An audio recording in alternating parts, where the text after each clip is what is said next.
If you get a letter with no return address, don't read it aloud. It arrived on a Thursday.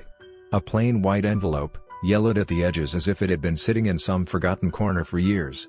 There was no return address, no postage stamp, just my name scrawled in shaky, almost desperate handwriting.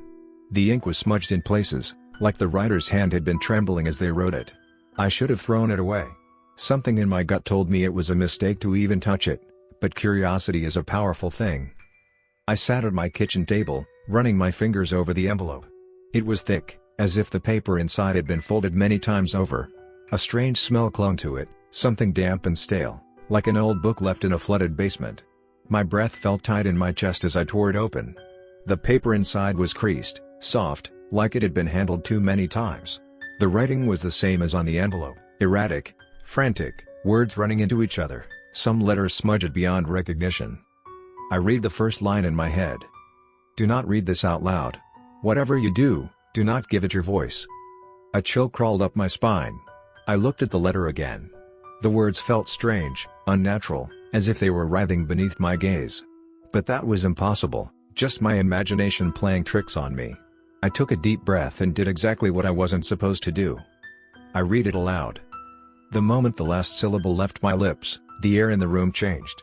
The hum of my refrigerator, the ticking of the clock, the distant sound of cars outside, all of it disappeared, swallowed by an unbearable silence. It was the kind of silence that made your ears ring, like standing too close to something impossibly loud. Then came the whispering. It wasn't coming from inside the house. It was inside my head. A chorus of voices, layered over one another, hissing, murmuring, speaking in a language I didn't recognize. The words slithered into my thoughts like oil, coating my brain in something cold and slick. I pressed my hands to my ears, but it did nothing. The voices weren't coming from outside. They were in me now.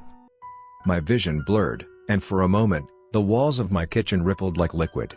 The dim yellow light of the overhead bulb seemed to stretch, bending unnaturally, casting shadows where there shouldn't have been any.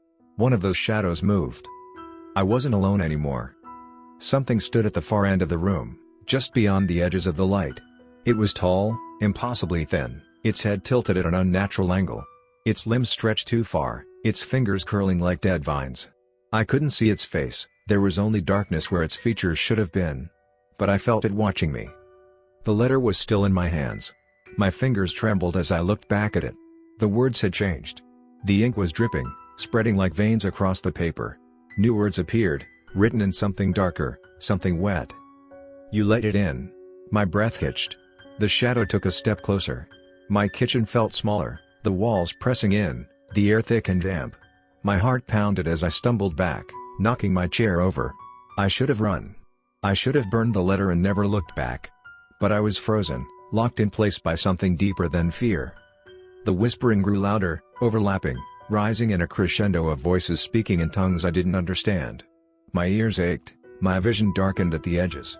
The thing in the shadows took another step, and I saw its fingers twitch, long, bony things that stretched toward me like they wanted to dig into my skin. I squeezed my eyes shut and did the only thing I could think of. I ripped the letter in half. The effect was immediate. The whispering stopped. The silence crashed back into the room like a wave, heavy and suffocating. When I opened my eyes, the thing was gone. The shadows had returned to where they belonged. The walls no longer rippled like living things. But something was wrong. The letter, now torn in two, was still in my hands. The ink hadn't bled or smudged. It was as clear as when I had first opened it. And the words had changed again. Tearing won't save you. I felt something behind me. A breath. Cold and damp against the back of my neck. I didn't turn around. I didn't need to.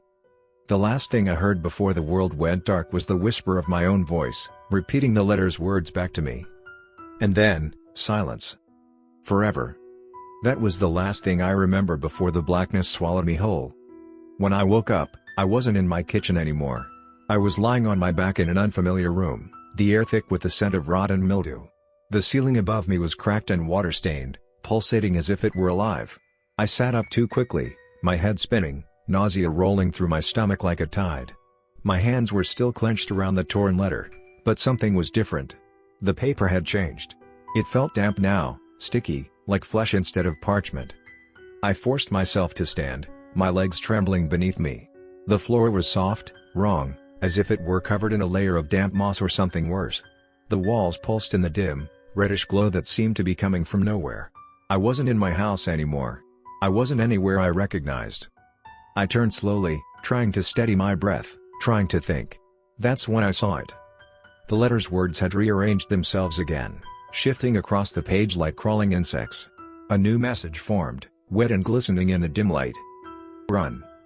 The whispering returned, louder this time, no longer confined to my head. It slithered through the walls, the floor, the very air. I turned toward the sound, my heart hammering so violently I thought my ribs might crack. Something was coming. The corridor ahead of me stretched endlessly, the walls pulsating as if they were breathing. Shadows flickered and curled along the edges, taking shapes that were almost human, but too tall, too thin, their limbs stretching unnaturally. Their movements were slow, deliberate, like they were savoring the moment. I didn't wait. I ran. The floor beneath me felt unstable, like running on wet sand, but I didn't dare stop. The whispering grew louder, turning into a distorted chorus of voices that spoke in a language I couldn't understand. My own breath came in ragged gasps as I stumbled through the shifting corridor. Doors lined the walls, dozens of them, all identical. Each one was marked with a single word, scrawled in the same frantic handwriting as the letter. Words like regret, pain, lost, lies, forgotten. I didn't know where they led, and I wasn't about to find out. The whispering was right behind me now. I could feel something cold and wet brush against my back.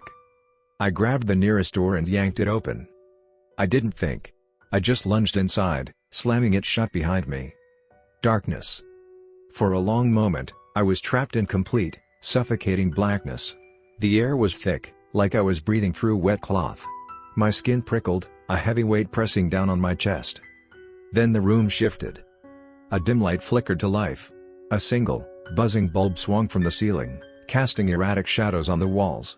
And in front of me, I saw myself. A mirror stood in the center of the room. But the reflection staring back wasn't mine. Not exactly. It looked like me. Same face, same clothes, same wide-eyed terror. But the longer I stared, the more wrong it became. Its skin was slightly too tight, stretched over its bones like an ill-fitting mask. Its mouth was curled into a subtle, almost imperceptible smile. And its eyes were watching me. Not as a reflection should, but with something deeper. Something aware. I took a step back, my foot barely making a sound on the damp floor. My reflection didn't move. It just stood there, grinning, its head tilting ever so slightly. Then it spoke. "You shouldn't have read it out loud." My blood turned to ice. The voice was mine, but it didn't come from my throat. It came from the mirror, from the thing that wore my face. I wanted to run. I wanted to scream. But my body refused to move. The reflection stepped forward. But I hadn't moved. It placed a hand against the glass, its fingers pressing against the surface as if testing a barrier. The glass began to crack. Hairline fractures spiderwebbed out from where its fingers touched, spreading rapidly. The light in the room flickered violently, and the whispering, "Oh God," the whispering, became a deafening roar. I forced my legs to move, stumbling backward as the cracks in the mirror deepened. The thing inside was pushing against the glass now, its grin widening, its eyes gleaming with something too ancient, too hungry to be human. I turned and reached for the door, but the knob twisted violently on its own. The door flew open, and a wave of darkness crashed into me, swallowing me whole. I fell. Fell through nothingness. Fell through cold, wet shadows that clung to my skin like oil. Then I woke up. I was back in my kitchen. The chair I'd knocked over was still on the floor, the air still heavy with the scent of something damp and rotten. My hands were trembling. The letter, torn, crumpled, sat on the table in front of me. For a long time, I couldn't move. I just sat there, staring at the torn paper, at the words that refused to die. Then, slowly, I looked up. My heart stopped. The mirror on the far wall, one I had walked past 1,000 times, never really noticing, was cracked. A single, jagged fracture ran down the center of the glass. And from the other side, something was watching me. Grinning. Waiting. Final note, the letter never left. No matter how many times I tried to burn it, bury it, or tear it apart, it always came back, waiting for someone else to find it. And if you ever receive a letter with no return address, if you ever feel that pull of curiosity, don't read it aloud. Or you might just let something in.